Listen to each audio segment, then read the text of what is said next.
Alors merci de nous rejoindre aujourd'hui pour cette première matinée de l'innovation Bouygues de l'année. Vous avez affronté les grèves et les problèmes de transport ce matin, je vous en remercie.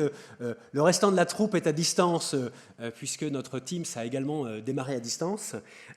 Alors, comme vous le savez, pour limiter le réchauffement climatique lié à respecter finalement les 1,5 degrés de hausse par rapport aux températures de l'air pré-industriel, il va falloir changer nos comportements. Alors, même en faisant tout à vélo et en mangeant des légumes bio, je ne pense pas que ça va suffire. Donc l'effort doit également porter sur les technologies pour nous permettre de décarboner finalement l'énergie, les transports, la construction, l'industrie. La première bonne nouvelle, et vous le voyez sur ce graphe, c'est que 85% des technologies nécessaires pour atteindre 2030 sont présentes.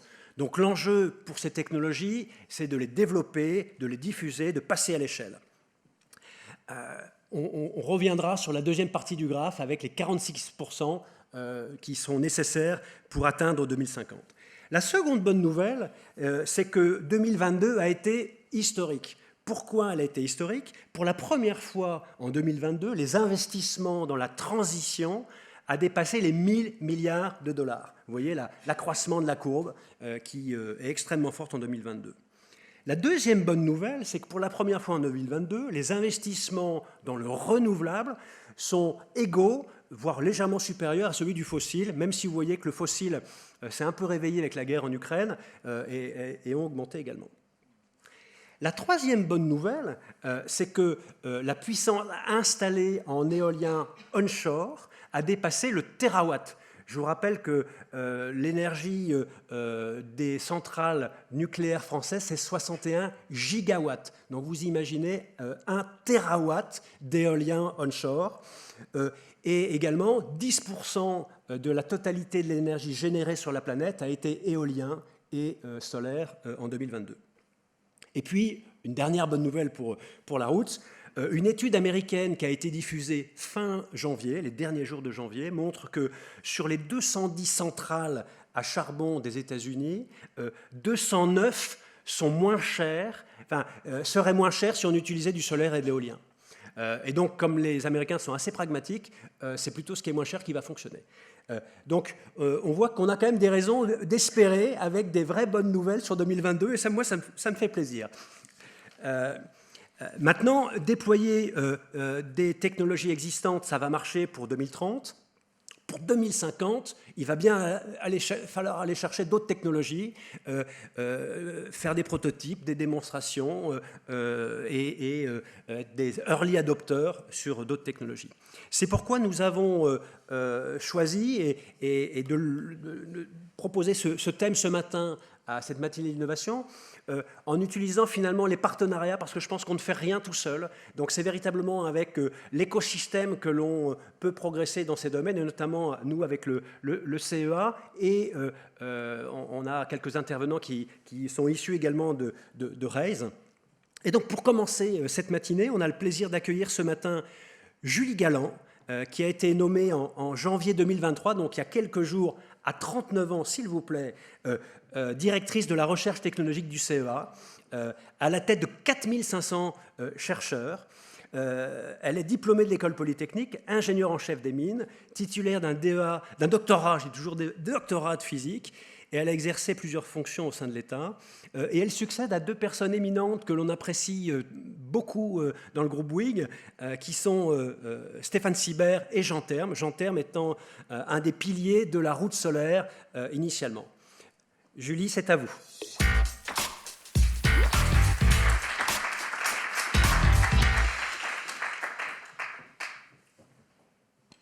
Bonjour à tous, merci Christophe de cette introduction. C'est un grand plaisir aujourd'hui de parler devant vous de technologies pour le futur, technologies que nous souhaitons durables et désirables.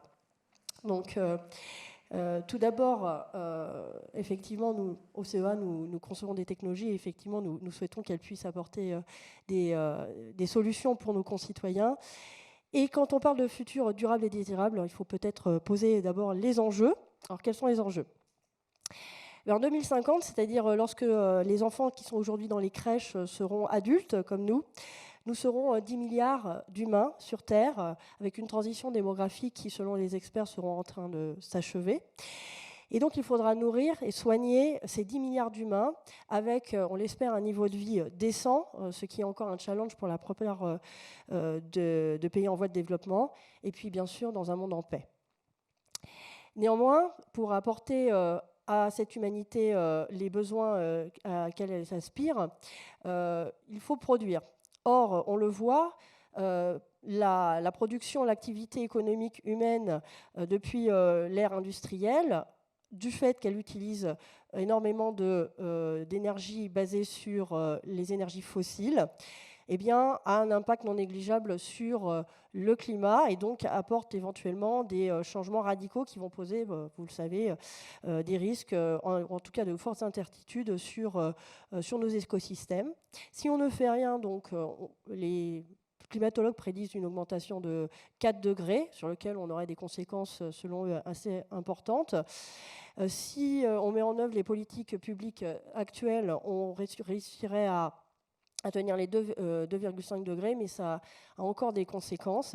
Et donc, l'AIE, l'Agence internationale de l'énergie, propose une évolution drastique, un pari ambitieux, d'un net zéro carbone à horizon 2050 qui permettrait de maintenir le réchauffement climatique vers 1,5 et 2 degrés, c'est-à-dire à peu près le réchauffement actuel. Alors, qu'est-ce que ça signifie pour la France, par exemple ? Gagner la bataille de cette énergie décarbonée, tels que les engagements du gouvernement ont été pris en 2030 et en 2050, ça signifie, selon les calculs de RTE, d'une part, une sobriété, c'est-à-dire une réduction de moins 40% de la consommation énergétique globale de notre pays, en passant de 1600 TW à 930 TW, et un remplacement, une substitution des 2/3 aujourd'hui de l'énergie qui est basée sur les énergies fossiles par la production d'énergie, soit de l'électricité, soit les énergies renouvelables ou l'utilisation de carburants, biocarburants ou carburants synthétiques, e-carburants provenant de la synthèse à partir de l'électricité. Donc, sobriété et décarbonation dans un pays dont la population va rester relativement stable.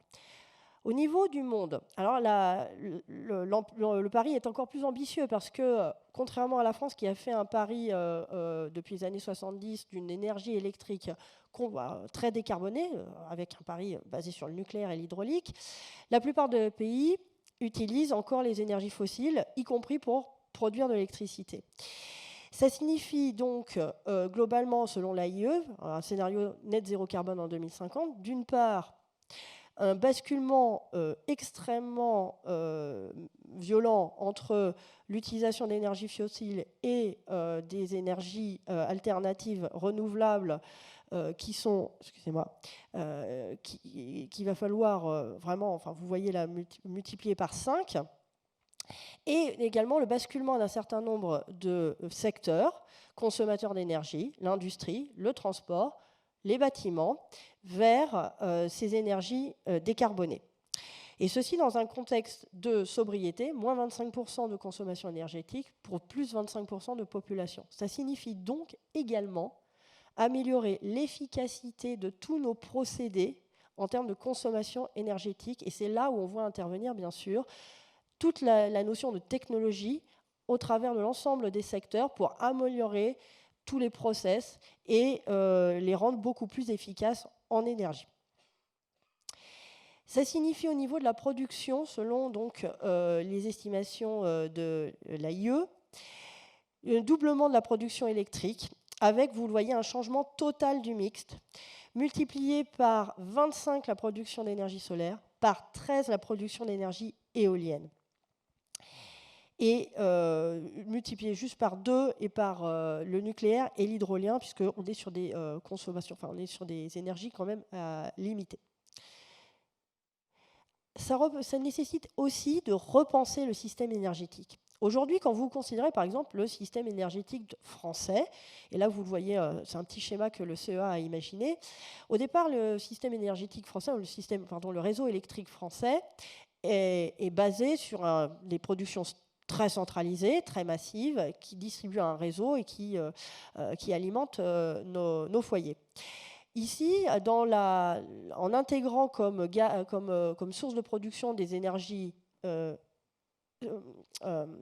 intermittentes et distribuées, l'éolien, le photovoltaïque, vous devez penser à un système qui est cette fois multi-échelle, multi-agent, distribué, qui nécessite aussi, du fait de cette distribution et puis de l'intermittence de la production des énergies alternatives, des notions de stockage, donc un système multivecteur qui va non seulement utiliser l'électricité, je vous rappelle, l'électricité et l'électron, ça ne se stocke pas. En tout cas, ça se stocke extrêmement mal. Il faut des sortes de convertisseurs qui vont stocker, donc soit des barrages hydrauliques, par exemple, c'est ce qu'on connaît, soit des systèmes à effacement dans certaines usines. Mais quand on veut parler de stockage massif, et on va y revenir, on va devoir donc stocker d'une autre façon, sous une autre forme, sous un stockage chimique, c'est-à-dire, par exemple, l'hydrogène ou les biocarburants, enfin e-carburants, resynthétisés à partir de l'électricité. Alors, si on regarde sur les trois postes que j'ai évoqués, c'est-à-dire bâtiment, transport, industrie. Concernant les bâtiments, on peut dire qu'on est assez optimiste parce que la capacité à faire des progrès est extrêmement rapide et on a déjà des solutions. Ici, vous avez un exemple qui a été réalisé par Bouygues en partenariat avec le CEA, avec la livraison d'un bâtiment autonome en énergie à Grenoble, en face de notre centre de Grenoble, d'ailleurs, sur la presqu'île. Vous voyez, un bâtiment tout à fait moderne, qui a 70% d'autosuffisance en électricité, qui a une réduction de 2/3 de la consommation d'eau, parce qu'évidemment, il n'y a pas que l'énergie dans la question écologique, et une réduction des ordures ménagères de 40%. C'est quand même remarquable, et on voit que ça a été livré en 2020. Donc, on a des sources de progrès absolument fantastiques sur le bâtiment. Concernant le transport, alors le transport, c'est probablement le secteur le plus problématique à décarboner d'un point de vue quand on considère l'électricité. Pourquoi ? Parce que le transport est nomade, il n'est pas relié au réseau. Donc, il faut stocker l'énergie, vous avez deux vecteurs, soit les batteries, soit des carburants de synthèse. Quel est rationnel entre le choix entre les deux et pourquoi on ne peut pas, par exemple, faire tout batterie ? Eh bien, c'est une question de compromis entre l'efficacité de conversion et la densité énergétique. Les batteries électriques ont un excellent rapport d'efficacité de conversion depuis l'électricité produite en centrale. Vous voyez, si on considère 100% d'énergie produite par une centrale, que vous la distribuez jusqu'aux bornes, ensuite que vous faites la charge d'une batterie, puis la conversion et vous le donnez au moteur électrique, vous avez un rendement de 77% de puissance mécanique. C'est excellent. Si vous regardez en comparaison un circuit où vous partirez de la centrale électrique, vous feriez une conversion soit en hydrogène, soit en e-carburant, puis une conversion mécanique, soit par une pile à combustible, soit par un moteur thermique, les rendements sont bien moindres. Néanmoins, la densité de stockage n'a rien à voir. Et en fait, on voit qu'une batterie lithium-ion, vous voyez à droite, a 30 fois moins de densité énergétique au litre que le diesel. Ça signifie quoi ? Ça signifie que vous devriez mettre plein de batteries dans votre poids lourd ou dans votre bateau, à tel point que vous ne pourriez en fait tout simplement rien transporter du tout. D'où le fait qu'on ait un compromis. Et plus vous cherchez à faire un transport lourd et long, plus vous allez privilégier des solutions de e-carburant qui peuvent donc stocker l'énergie à transporter. Et ça, c'est notamment, par exemple, pour les bateaux ou pour les avions. De même pour l'industrie. Alors, l'électricité pourrait être choisie pour de multiples utilisations, mais quelques procédés nécessitent encore l'utilisation, en tout cas on ne sait pas trop faire autrement, de carburants à forte densité, notamment des process de très haute température, plus de 1000 degrés, des précurseurs chimiques. Alors là, on ne parle pas du tout d'électricité, on parle tout simplement qu'il faut se rappeler, Le secteur plastique, mais également la chimie fine, dont la pharmaceutique, tire ces molécules des hydrocarbures fossiles aujourd'hui. Donc on a aussi besoin de précurseurs chimiques et la synthèse à partir de l'électricité via l'hydrogène de molécules d'intérêt concourt au fait qu'on a aussi besoin de chercher dans cette voie-là. Et enfin, je l'ai dit, dans le réseau électrique, on aura besoin de stockage long pour assurer la flexibilité du réseau. Et bien là aussi, on aura besoin de stockage sous forme chimique, hydrogène ou méthane par exemple. Alors, de toute façon, soyons honnêtes avec nous-mêmes, la transition écologique, c'est une histoire de coût. Et donc, la question du coût par rapport aux énergies fossiles, à chaque fois, se pose. Néanmoins, on a beaucoup d'espoir quand on regarde la tendance historique du photovoltaïque. Et comme l'a dit Christophe, aujourd'hui, le photovoltaïque devient compétitif par rapport aux énergies fossiles en production d'électricité en 2020. Et on pense que ça va continuer du fait de la courbe d'apprentissage faite par, 1, l'innovation, et 2, l'augmentation des capacités de production, puisque ce sont des industries à monopole naturel, c'est-à-dire que l'effet d'échelle dans ces usines est considérable pour faire abaisser les coûts. On voit que pour les batteries dont l'historique est un peu plus court, 2010, la tendance est la même, et donc on a de bon espoir d'atteindre l'objectif de l'AIE, d'avoir une batterie lithium-ion qui délivre de l'énergie à $60 kWh, ce qui la rendrait compétitive face aux énergies thermiques pour les voitures, et donc de permettre le basculement en 2030 de l'ensemble de l'automobile vers l'électrique. Et enfin, on espère, alors l'hydrogène c'est encore plus récent, mais on pense que l'hydrogène peut également, les technologies à hydrogène peuvent également suivre cette même tendance. Alors que faisons-nous au CEA dans ces technologies ? Nous avons tout un institut qui travaille sur ces énergies renouvelables, notamment dans les batteries, et nous travaillons toujours en partenariat avec les industriels. Vous voyez, que ce soit des industriels de la chimie, des industriels de l'énergie, des startups comme ACC, et nous travaillons aussi bien sur les matériaux, pour améliorer la performance de ces batteries. Nous espérons doubler les capacités de ces batteries entre une Gen 3 et une Gen 4 aujourd'hui, donc dans les 5 ans à venir.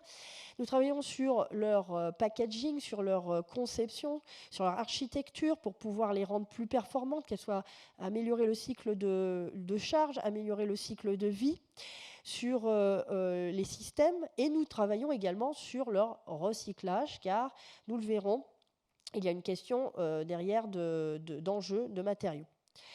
Sur l'hydrogène, nous travaillons aussi sur l'ensemble de la chaîne avec un certain nombre de nos startups, dont vous allez entendre un témoignage tout à l'heure par Inocel.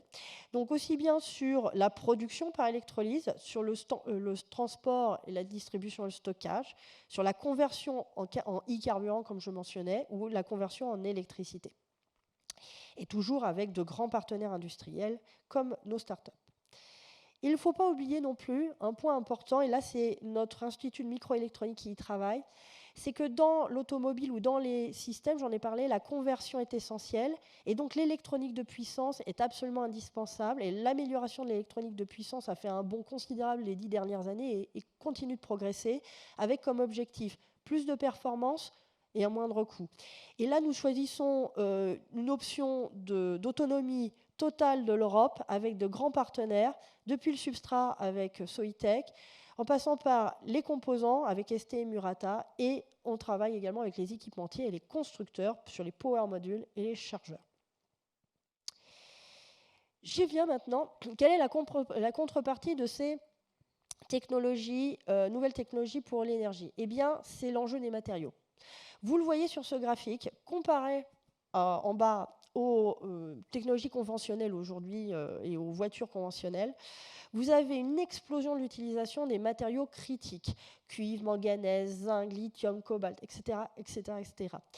Et le sujet, c'est que nous sommes sur ces matériaux sur des questions de problématiques de monopoles mondiaux ou d'oligopoles mondiaux avec des concentrations de production, d'une part, importante dans certains pays. Et bien alors je ne parle pas du process qui est quasiment le monopole de la Chine aujourd'hui. Et dans le contexte aujourd'hui d'une certaine tension sur le commerce international et de géopolitisation de l'économie, pour l'Europe, cela devient des problématiques également d'indépendance. Quelle est la réponse européenne ? D'une part, réouverture des mines dans de nombreux pays, par exemple ici des mines de lithium, et la France va ouvrir sa première mine de lithium dans les prochains mois. Deuxièmement, un axe que l'Union européenne a vraiment investi, même si elle est modeste en volume, elle est comparativement en ratio, elle est beaucoup plus performante que le reste du monde, c'est le recyclage. Vous voyez la comparaison entre production primaire et production recyclée. L'Union européenne est beaucoup plus avancée sur ce point. Et puis la bascule technologique, où vous voyez qu'en 2 ans, là c'est sur les batteries, vous avez des choix de batteries qui évoluent très rapidement vers des technologies qui consomment beaucoup moins de matériaux critiques. Pour cela, le CEA s'investit également dans les 3 domaines de la réutilisation, réduire, réutiliser, recycler, réduire par la fabrication additive notamment, par la substitution de métaux critiques, réutiliser en travaillant sur la durée de vie et le réemploi de l'ensemble des composants que j'ai évoqués, photovoltaïque, batterie, électrolyseur, pile à combustible, et recycler également. Nous y travaillons ardemment, notamment pour ce que je viens évoquer et pour retirer ces matériaux critiques et les remettre dans le circuit. Alors je vais faire une digression, mais importante. Qu'est-ce que le numérique peut apporter à cette transition écologique ? Le numérique, ça va permettre de nous aider à innover, à optimiser les flottes de logistique, à optimiser le réseau électrique, à faire de la recherche sur les nouveaux matériaux, notamment pour cette transition énergétique. Et puis pour d'autres transitions, par exemple de faire de la recherche pharmaceutique. Aujourd'hui, calculer pour comprendre, innover, c'est un des enjeux que nous menons au CEA. D'une part parce que nous portons en France les plus gros supercalculateurs de la nation et parmi les plus gros en Europe. Et nous allons candidater pour l'installation d'un exascale à Gency, dans le sud parisien. Donc c'est un supercalculateur qui permet aux industriels de faire des calculs pour continuer leurs innovations. Et puis nous travaillons sur la rupture quantique. Alors la rupture quantique, c'est un phénomène extrêmement fondamental qui va permettre d'abaisser le temps de calcul d'environ 10 ordres de grandeur et nous permettre d'accéder à des calculs que nous ne pouvons tout simplement pas faire aujourd'hui parce que le temps de calcul dépasse les milliards d'années, et de le faire en quelques jours et donc de pouvoir avoir les réponses pour nos chercheurs et de faire progresser notre recherche et nos technologies dans les domaines que j'ai cités. Et là, il faut, pour le calcul quantique, il faut tout réinventer. On refait un ordinateur de A à Z. On repart des années 50, si vous voulez. Il faut faire l'équivalent des transistors. Il faut réinventer la pile logicielle qui permet d'interpréter les phénomènes physiques en langage. Il faut mettre ces ordinateurs dans des conditions très particulières à très basse température. Donc, ce sera des ordinateurs qui seront dans des centres spécialisés. Et le CEA contribue à toutes ces briques pour pouvoir porter et amener ce calcul quantique à maturité. Bon, donc ça sera dans les années 2035-2040, mais aujourd'hui, potentiellement, des premiers prototypes dans les années 2026-27. De même, il faut également piloter et optimiser les systèmes complexes. Et pour cela, le numérique peut apporter énormément grâce aux jumeaux numériques. Qu'est-ce que c'est qu'un jumeau numérique ? C'est une simulation d'un système dans lequel vous pouvez rentrer les paramètres et cette simulation va se comporter va tenter de représenter le comportement de l'objet physique. Alors, ces jumeaux numériques sont de plus en plus accessibles pour les applications multiples, notamment pour, chez nous, le contrôle non destructif ou le véhicule autonome. Et on travaille avec beaucoup d'industriels sur ces questions-là, pour l'industrie 4.0. Et enfin, et là je vais passer très rapidement, tout ce numérique nécessite des composants pour faire des capteurs, des composants pour faire de la communication, puisque vous avez compris, on va instrumenter l'ensemble de nos réseaux. Pour ça, il faut des composants microélectroniques. Et nous sommes investis aux côtés de l'État dans cette volonté de revenir souverain en matière de composants, et de doubler la part de production européenne de ces composants.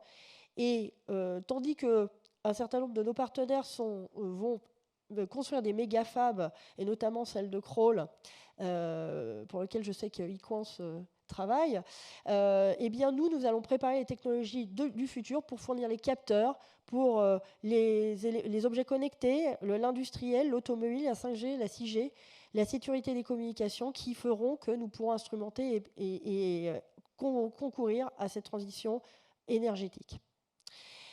Nous travaillons aussi sur la sobriété de ce numérique, parce que si nous abaissons, si nous faisons autant d'efforts sur l'ensemble des autres secteurs en matière énergétique, il faut voir que du côté, le numérique explose en termes d'usage. Aujourd'hui, il ne représente que 4% des émissions de gaz à effet de serre, mais il pourrait doubler d'ici 2040, 2050. Et donc, quand on voit l'effort qu'on fait d'un côté, et si on double de l'autre côté en numérique, il faut faire quelque chose. Donc, nous travaillons également pour un numérique éco-responsable, avec l'objectif de gagner 1000 fois